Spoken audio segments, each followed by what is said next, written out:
Esdras 9. Vou convidar os irmãos a poderem ficar de pé. Vamos fazer a leitura da palavra do Senhor.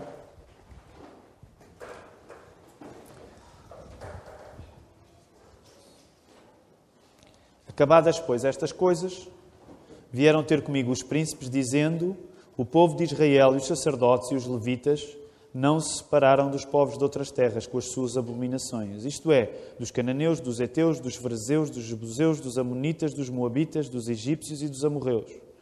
Pois tomaram das suas filhas para si e seus filhos, e assim se misturou a linhagem santa com os povos dessas terras. E até os príncipes e magistrados foram os primeiros nesta transgressão. E ouvindo eu tal coisa, rasguei as minhas vestes e o meu manto e arranquei os cabelos da cabeça e da barba e me assentei atónito.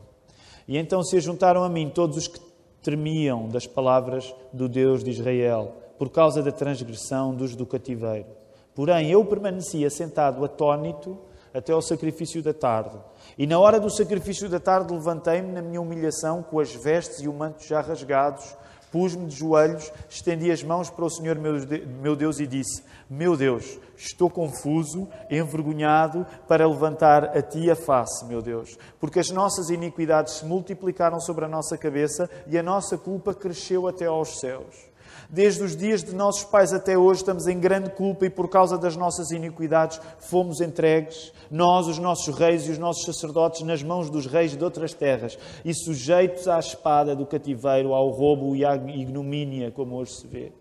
E agora, por breve momento, se nos manifestou a graça da parte do Senhor nosso Deus, para nos deixar a alguns que escapem, para dar-nos estabilidade no seu santo lugar, para nos alumiar os olhos ao Deus nosso e para nos dar um pouco de vida da nossa servidão. Porque somos servos, porém na nossa servidão não nos desamparou o nosso Deus. Antes estendeu sobre nós a sua misericórdia e achamos favor perante os reis da Pérsia, para nos reviver, para levantar a casa do nosso Deus, para restaurar as suas ruínas e para que nos desse um muro de segurança em Judá e em Jerusalém. E agora, ó nosso Deus, que diremos depois disto? Pois deixámos os Teus mandamentos que ordenaste por intermédio dos Teus servos, os profetas, dizendo: a terra em que entrais para possuir é terra imunda pela imundícia dos seus povos, pelas abominações com que na sua corrupção a encheram de uma extremidade à outra. Por isso não dareis as vossas filhas a seus filhos, as suas filhas não tomareis para vossos filhos, e jamais procurareis a paz e o bem desses povos, para que sejais fortes e comais o melhor da terra. E deixeis por herança a vossos filhos para sempre.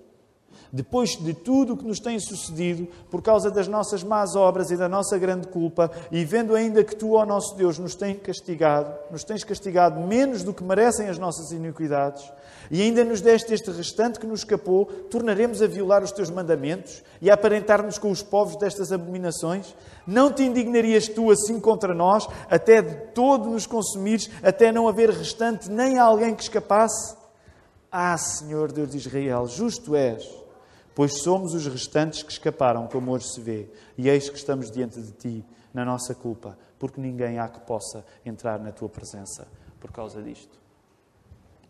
Que o Senhor abençoe a leitura da Sua palavra. Ainda antes de nos sentarmos, vamos aproveitar que estamos em pé. Durante alguns segundos vamos poder cumprimentar-nos uns aos outros, saudar-nos sobretudo aqueles que nos visitam. Vamos fazê-lo, Luís, nesta hora.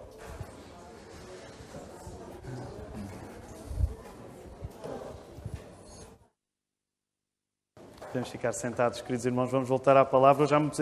Então não esqueçam de dar um abraço especial à família Magalhães também. Hoje há muitos abraços especiais a dar.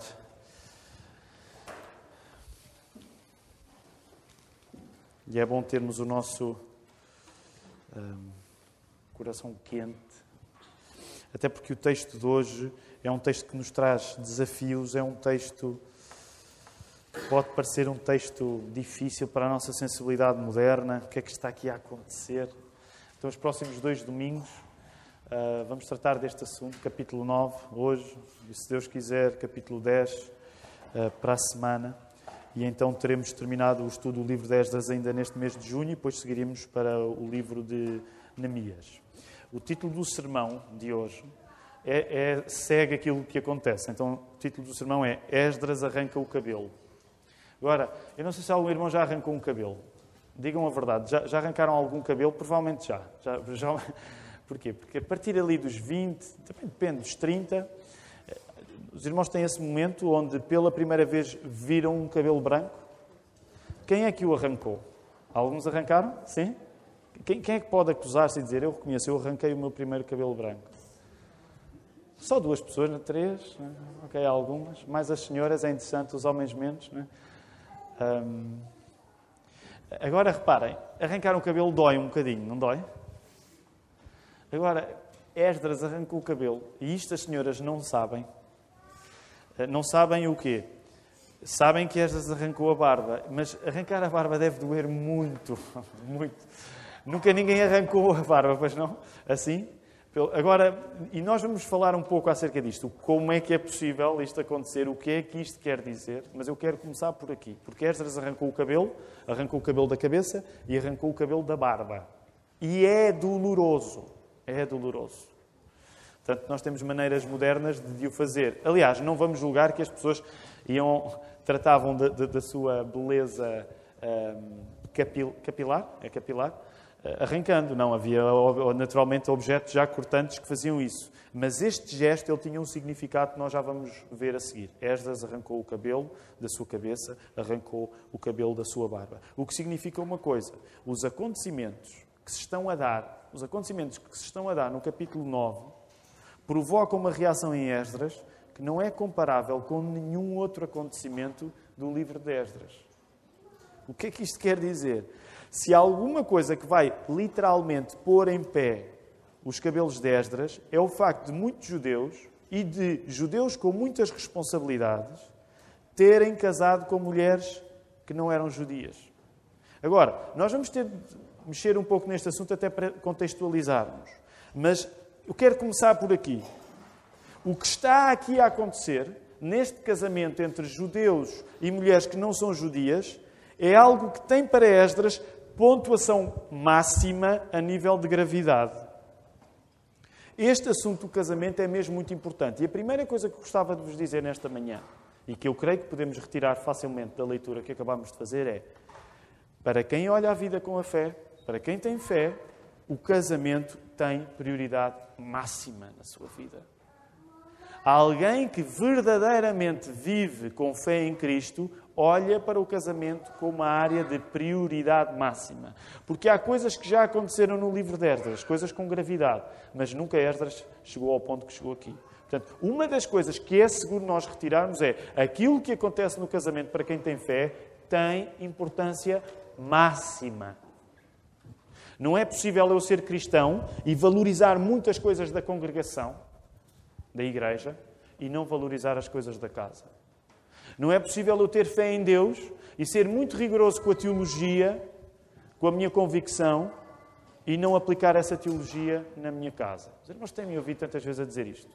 Agora, reparem, este assunto de Esdras e Neemias tem a ver, como nós temos dito, mapas e muros, como se regressa, como se reconstrói e como se recebe.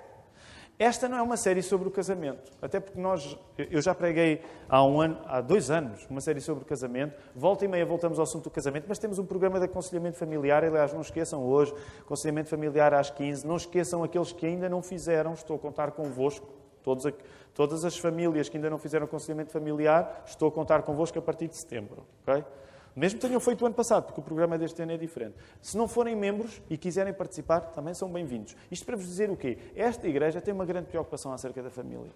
Agora, o objetivo deste sermão acaba por falar de família também. Não tanto para que eu pregue sobre família, mas mais para que nós possamos pregar de como é que se regressa até Deus na realidade da nossa casa. E, portanto, esta é uma das coisas que eu queria partilhar convosco. Vamos olhar para o capítulo 9 outra vez, eu li-o todo, mas vamos resumir os factos do capítulo 9 muito rapidamente. Teriam passado cerca de 4 meses desde que este grupo do segundo retorno tinha chegado a Jerusalém. Tinham passado cerca de 4 meses. Durante esses 4 meses, o que é que Esdras andou a fazer? Esdras fez uma das coisas que ele tinha sido responsabilizado para fazer pelo rei persa Artaxerxes, que era ensinar a lei judaica, e já na escola dominical falámos sobre isto. Quando diz a lei judaica, o que é que Esdras estava a ensinar aqui? Estava a ensinar a lei judaica àquelas pessoas. O que é que era a lei judaica? Era os livros da lei. Quais são esses livros da lei, neste caso? O Pentateuco ou o nome, as mesmas perguntas de ainda há bocado, há uma hora. Ou a Torá. Muito bem. Ainda há bocado foi só uma pessoa, agora já há mais pessoas a dizer convictamente Torá, nem mais. Portanto, esse era o trabalho de Esdras durante estes 4 meses. Cabia a Esdras aplicar aquela velha lei judaica às novas situações que aqueles judeus estavam a viver. Esdras pegava na coisa antiga e dizia assim, a coisa antiga não está ultrapassada, a coisa antiga é para nós aqui. Nós fazemos uma parte de uma história maior do que nós. O Comentário Bíblico Vida Nova diz assim, a partir destas lições de Esdras, diz o Comentário Bíblico Vida Nova, o casamento com uma pessoa estrangeira, incrédula, não era, em princípio, em nada diferente do casamento com os habitantes de Canaã, o que havia sido proibido aos antepassados dos judeus. Final de citação. O que é que isto quer dizer? Os judeus estão a ouvir a Torá a ser explicada por Esdras e estão a pensar, espera aí, os nossos antepassados foram proibidos de casar com pessoas que não fossem judias. Isso está em textos como Levítico 18, 19, Deuteronômio 7, Deuteronômio 20, vários textos onde isso estava. Então, o que é que eles começavam a pensar? Estes judeus que agora tinham regressado a Jerusalém vindos da Babilónia. Eles começavam a pensar, espera aí, aquilo que era para os meus antepassados também se aplica agora a este contexto de hoje. E o problema estava no facto de agora, nesta altura, neste segundo grupo, neste segundo retorno que houve da Babilónia para Jerusalém, havia muitos judeus, e neste caso judeus com responsabilidades muito elevadas, príncipes, sacerdotes, levitas, eles tinham feito precisamente isso. Eles tinham casado com mulheres que não eram judias. Podemos chamar-lhes mulheres incrédulas, mulheres pagãs, que são termos mais antigos. Eu vou usar a expressão mulheres descrentes. E o que é que Esdras faz? Como já falámos, Esdras, que foi encarregado de manter o povo ensinado no judaísmo, como é que ele encara o assunto? Ele rasga a roupa, ele arranca o cabelo da cabeça e da barba e ele fica sentado perplexo. Há algumas traduções, como aquela que lemos, atónito. Tudo isto à vista de todas as pessoas. Ele não fez isso em secreto. Foram ter com ele, e de repente a situação calha em cima. E esta é a reação dele. Ele rasga a roupa, ele arranca o cabelo, ele fica sentado, atónito, e isto à vista de toda a gente. Depois há um grupo de pessoas crentes que se junta a ele, diz o verso 4, e passado um tempo que correspondia ao sacrifício da tarde, passado um tempo, Esdras levanta-se para logo a seguir se ajoelhar e fazer uma oração que lida com o pecado dos judeus terem casado com mulheres estrangeiras e descrentes. E essa oração tem pelo menos 5 partes. Os irmãos podem abrir o vosso boletim aqui na terceira página, onde diz para reflexão. Então, em essas 5 partes. Que partes é que tinham? Tinha a parte de um lamento individual e coletivo, versos 6 e 7. Reflexão sobre a misericórdia divina, sublinhada pela ingratidão do povo, versos 8 e 9. Terceiro aspecto, confissão específica, versos 10 e 12. A afirmação de um propósito futuro, versos 13 e 14, e a confissão geral como conclusão. O que é que isto quer dizer? Esdras reagiu ao pecado de muitos judeus, integrando-se como parte dele. O que é que Esdras não fez? E eu sei que estou a simplificar muito, mas hoje a nossa tendência é fizeram isso? Fizeram isso. Olha, eu não fiz. Não é assim que Esdras reage. Esdras não tinha estado naquela circunstância, mas ele assumiu o pecado de muitos judeus como parte daquilo que ele tinha para fazer. Portanto, Esdras fez dos problemas dos outros a vida dele. A nossa tendência, no geral, é fazer dos problemas dos outros os problemas dos outros. E nós somos razoavelmente bons a fazer isso, não somos? Quando descobrimos pessoas com problemas, somos bons a manter os problemas dos outros na vida dos outros. Mas Esdras não fez isso. Esdras sabia que o problema dos outros tinha a ver com ele, porque ele tinha-lhe sido dado uma tarefa, que era ele explicar a lei. Portanto, Esdras, como nós costumamos dizer hoje, não sacudiu a água do capote. Esdras sabia que aquele problema, não tendo sido praticado com ele, era um problema do qual ele fazia parte. Então, ele integrou-se no problema, confessou o problema e, como vamos ver depois, no capítulo 10 para a semana, ele trabalhou a favor da sua solução.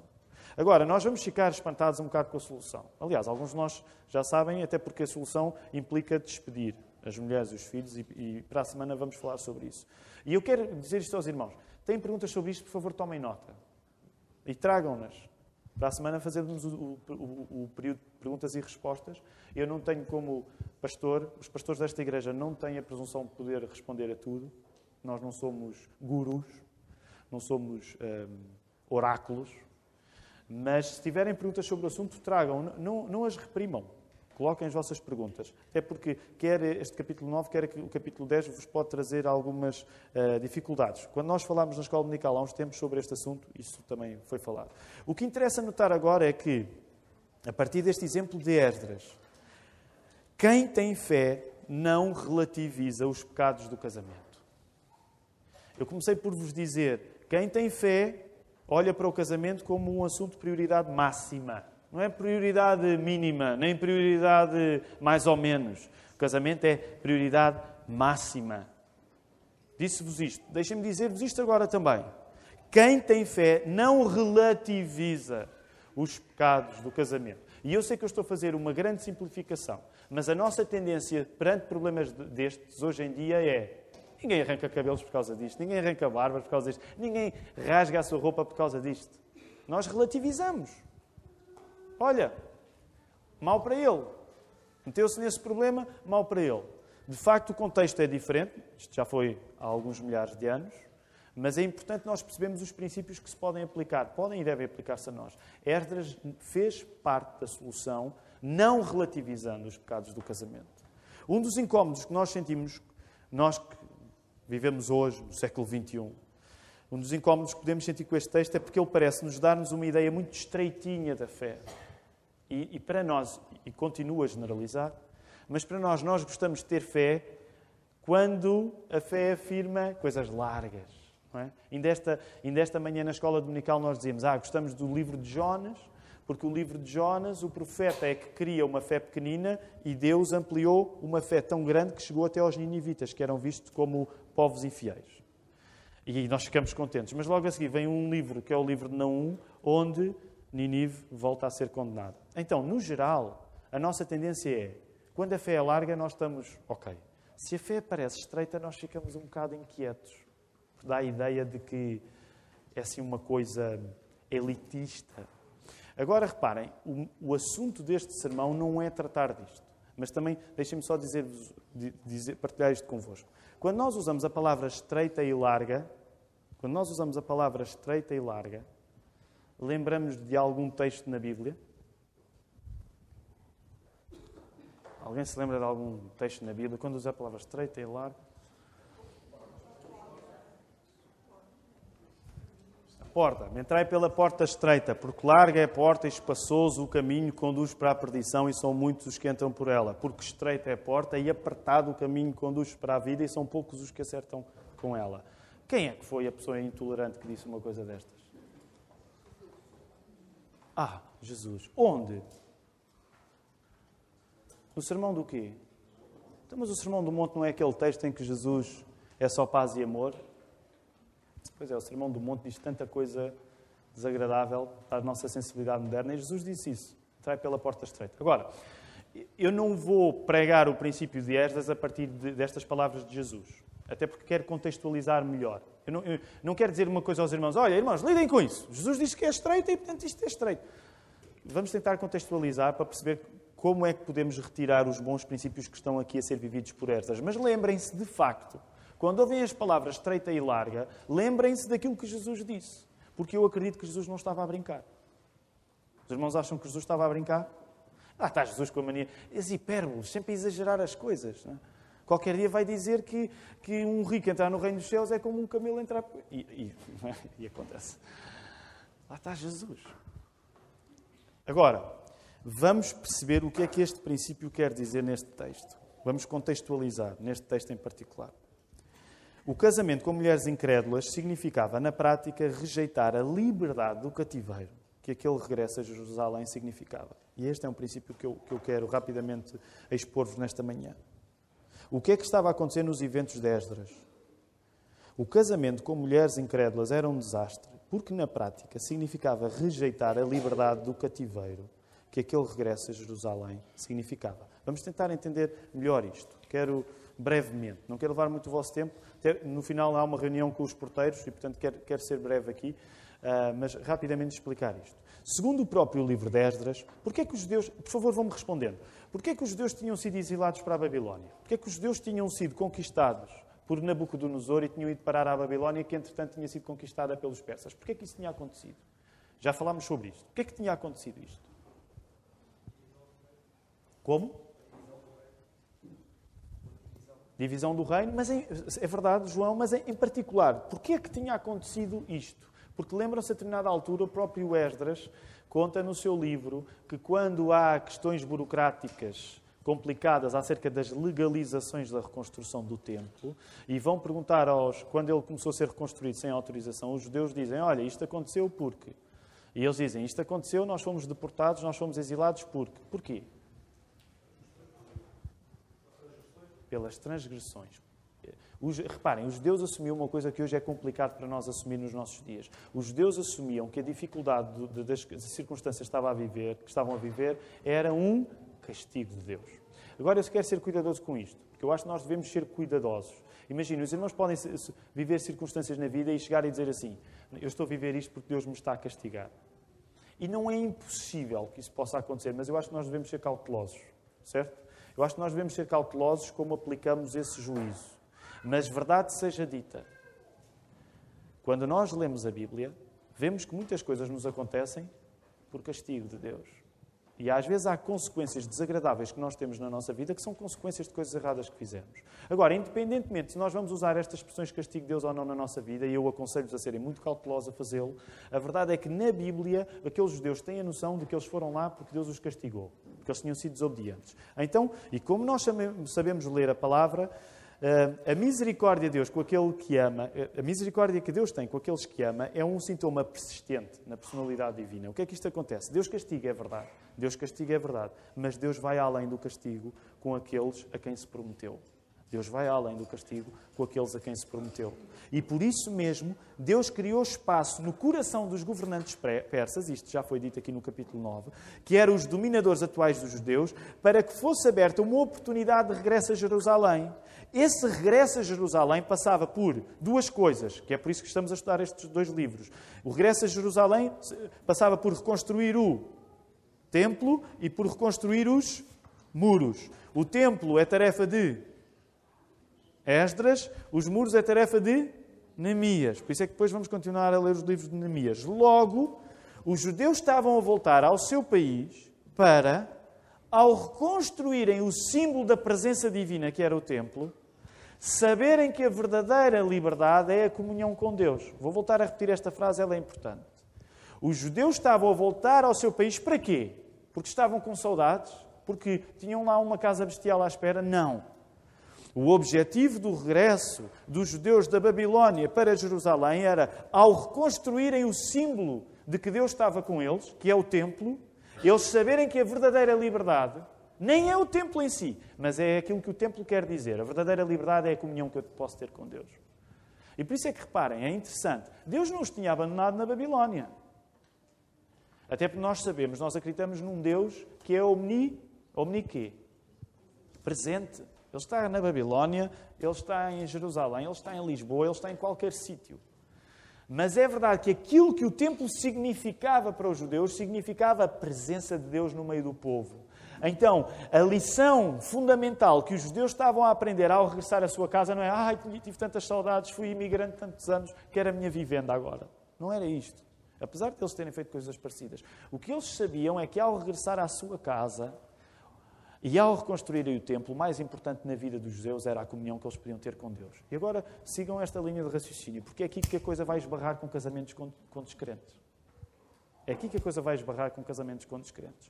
Essa verdadeira liberdade, que é a comunhão com Deus, também significava uma reforma da religião. Porque, em grande parte, os judeus, no tempo do exílio da Babilónia, se tinham desfamiliarizado com a lei.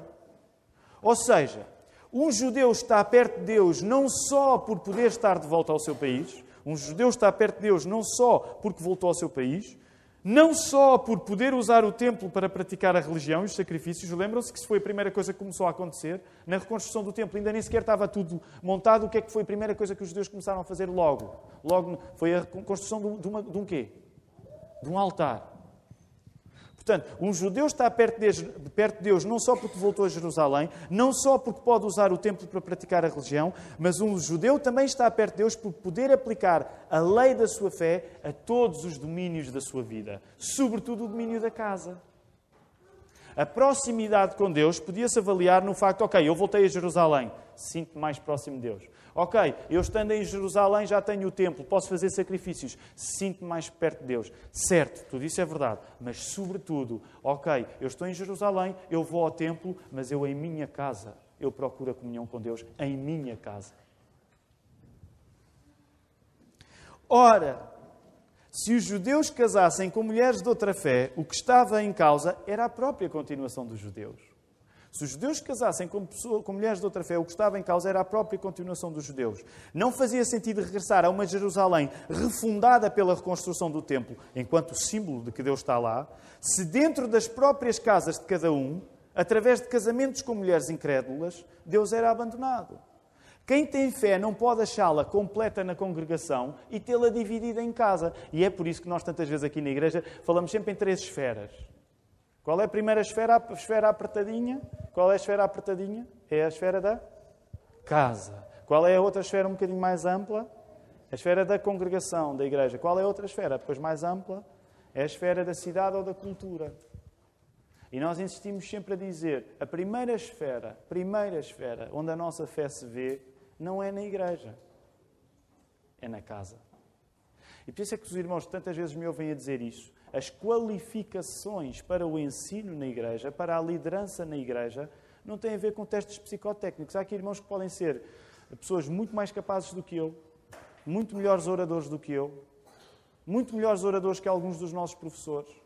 As qualificações, segundo o Novo Testamento, para servir na igreja, são aquilo que acontece onde? Em casa. Até vamos trocar isto em miúdos.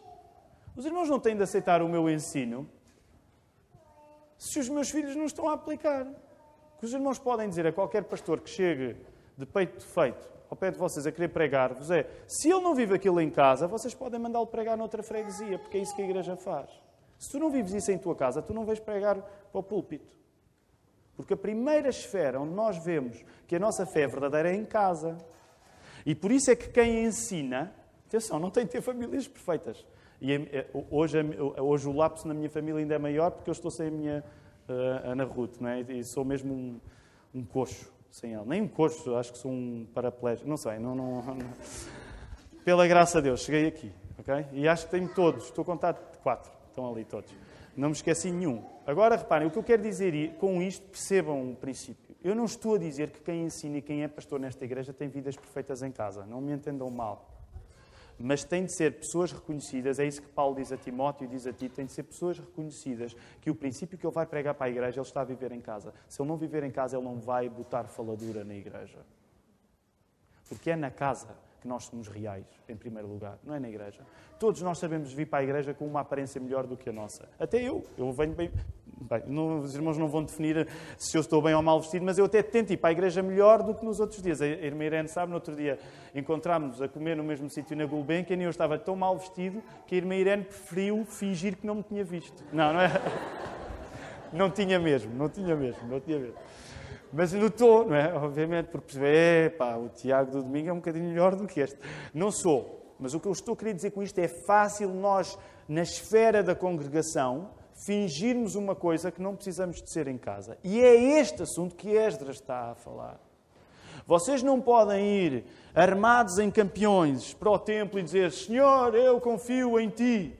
Mas depois em vossa casa estarem a casar com mulheres que não têm os mesmos princípios que vocês. E sabem, depois havia questões que eu não vou entrar, mas que ajudam também a definir a dificuldade. Sabem, um dos problemas de casar com uma mulher estrangeira é que uma mulher estrangeira não tinha de seguir a lei judaica que quem é que estava a ensinar? Esdras. Esdras está a ensinar a lei judaica. O parceiro tinha casado com uma mulher que não era judia. Ela podia dizer, isso é lá da tua lei, isso vives tu à tua maneira, não vens trazer a tua lei para mim. Portanto, o que estava, em princípio, colocado em causa era a própria continuação dos judeus. E por isso é que mesmo quando para a semana nós vimos as soluções a serem um bocado radicais, nós temos de perceber o princípio que está lá. O que estava em causa era a própria continuidade dos judeus. Quem tem fé não pode achá-la completa na congregação religiosa para tê-la dividida em casa. Quero terminar dando um exemplo. Há uma palestra muito interessante. O pastor Tim Keller, eu sei que falo demais dele. De facto, ele é um pastor que é muito inspirador para muitos e para mim também em particular. Ele escreveu um livro sobre o casamento que se chama The Meaning of Marriage. E em 2011, a Google convidou-o para ir falar do livro. A Google! Hein? Agora, para quem não está muito dentro, a Google não é uma igreja. Okay? A Google não é uma igreja. Só para saberem, a Google não é uma igreja e convidou o pastor Tim Keller para ir falar sobre um livro de casamento. Vocês podem verificar. Vão ao YouTube, metem Tim Keller, Google. E agora, imaginem lá, isso é uma das coisas que é tão inspirador no pastor Tim Keller. A determinada altura, ele abre a oportunidade de fazer perguntas e respostas, a fazerem perguntas e tentar responder, e ele resolve tocar num assunto que nós podíamos dizer, olha, ora aí está um assunto que não se deve tocar quando se fala com pessoas que não são crentes. Então, ele resolve falar na ilógica que é pessoas casarem quando não têm a mesma fé. Ele está a falar para descrentes. Não está a falar para crentes. E ele resolve explicar porque é que não faz sentido casarem pessoas que não têm a mesma fé. Isto na Google. E eu vou só citá-lo. Ele diz assim: se a fé é uma coisa importante para ti, então o teu esposo tem de partilhar dessa fé para te entender.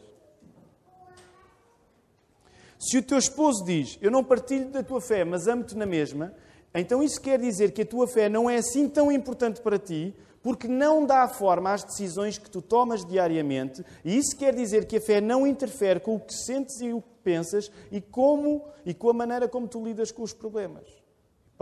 Final da citação. Agora deixem-me dizer isso. Às vezes é mais fácil explicar esta lógica a descrentes do que a crentes. E eu já tenho falado neste assunto antes. Deixem-me simplificar um bocadinho mais.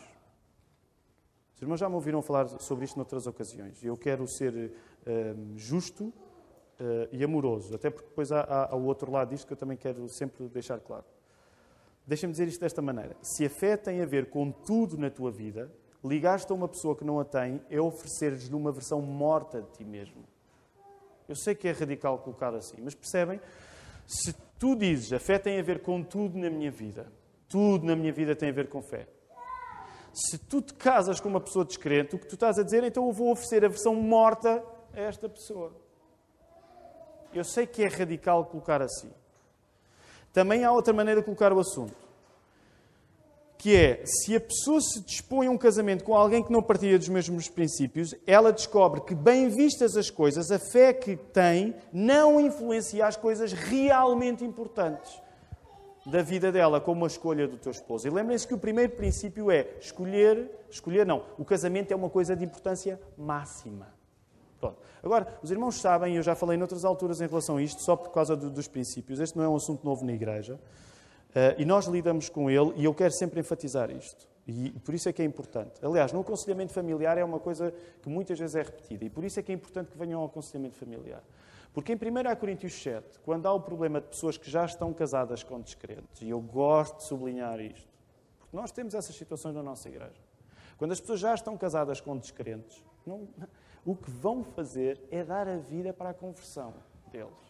E, portanto, eu volto a dizer, já repeti noutras alturas, percebam o princípio com que eu, obviamente, não caso crentes com descrentes, porque a palavra me parece clara, mas sempre que isso já é uma realidade, e isso é importante, sempre que isso é uma realidade, eu sou o vosso maior companheiro para a conversão dos vossos cônjuges.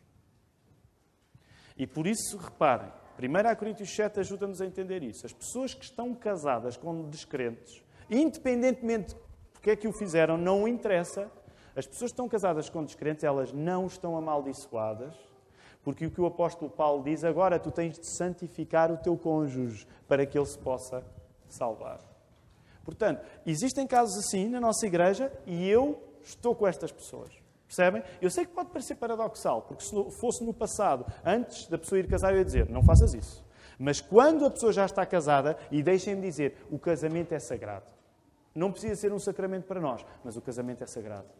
E quando o casamento está, eu vou lutar convosco para a conversão dos vossos cônjuges. É para isso que eu estou cá. É para impedir de se casarem com descrentes, mas quando isso é uma realidade, é para que os vossos cônjuges descrentes possam ser crentes. E nós temos muito trabalho para fazer. Para que aquilo seja celebrado, não sejam as nossas decisões, mas a misericórdia de Deus connosco. E nós temos histórias maravilhosas destas na nossa comunidade, porque Deus é bom. A história do João e da Filomena, que já foi partilhada algumas vezes, é apenas uma dessas histórias. E por isso é que nós gostamos de colocá-la na montra. Não para que tirem as conclusões erradas, não é para que digam, então vou casar com o primeiro que me aparecer e depois Deus vai me ajudar. Ninguém pensa assim, obviamente estou a exagerar. Mas para que entendamos que Deus é tão misericordioso que às vezes nas nossas más decisões Ele vai tirar um bom proveito. Aqui vou terminar. A lógica deste texto lembra-nos que não existem obras de reconstrução que não impliquem também uma reconstrução dentro dos homens que fazem essas obras. E era aqui que eu queria terminar, para a semana voltamos. A lógica deste texto é, tu não podes querer reconstruir coisas lá fora sem que Deus te reconstrua lá dentro. E isto agora aplica-se a todos, queridos irmãos. Quer àqueles que têm casamentos com crentes, quer àqueles que têm casamentos com descrentes. Isto aplica-se a todos. Tu não podes querer reconstruir coisas lá fora se não deixares que Deus te reconstrua cá dentro. Por isso é que Esdras arrancou o cabelo. Por isso é que Esdras arrancou a barba.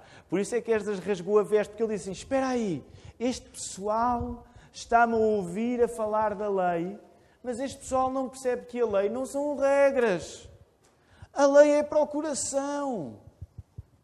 A lei de Deus é para o coração. É para o nosso desejo, é para a nossa delícia, é para o nosso prazer, é para a nossa alegria. Se vocês me estão a ouvir, a ensinar-vos regras que não estão a viver dentro de vocês, nas vossas casas, isto é uma tragédia. Significa que Deus, apesar de nos ter libertado do cativeiro, nós estamos a querer continuar dentro do cativeiro. Casar com mulheres incrédulas significava, neste sentido, em Esdras, eu querer continuar dentro do cativeiro quando Deus me tinha libertado. E por isso é que Esdras não foi exagerado em reagir assim. Não faz sentido nós termos comunhão no espaço público para no espaço privado estarmos privados dessa comunhão. Este é um caminho duro, queridos irmãos. Vou pedir aos músicos que possam vir para terminarmos cantando. É um caminho duro, é verdade. Mas deixem-me dizer-vos, e é importante que isto fique selado, porque depois vamos continuar a falar para a semana sobre o assunto. É um caminho duro, mas é um caminho de liberdade. É um caminho de liberdade. Os mais antigos, com frequência, nos dizem assim, em relação àqueles que viveram antes da Revolução. Não é? Muitas vezes nos dizem, vocês sabem lá como é que era antes, vocês agora têm tudo garantido. Os mais antigos, isto é um apelo que eu faço aos mais antigos. Não desistam dos mais novos. Continuem a dizer-lhes esse tipo de coisas. E os mais novos não ouçam isto com distância, mas para ficarmos com uma coisa bem clara. A liberdade custa. A liberdade custa. Como tenho dito noutras ocasiões, se não começou a doer, ainda não começámos a dar. Se ainda não nos começou a doer, ainda não começámos a dar. A liberdade custa. A liberdade tem um preço. E aquilo que aqueles judeus que tinham casado com mulheres incrédulas estavam a perceber é que havia custos para eles serem livres. E a liberdade que eles tinham em Deus era mais importante ainda do que os maus casamentos que eles tinham feito. Que o Senhor nos ajude.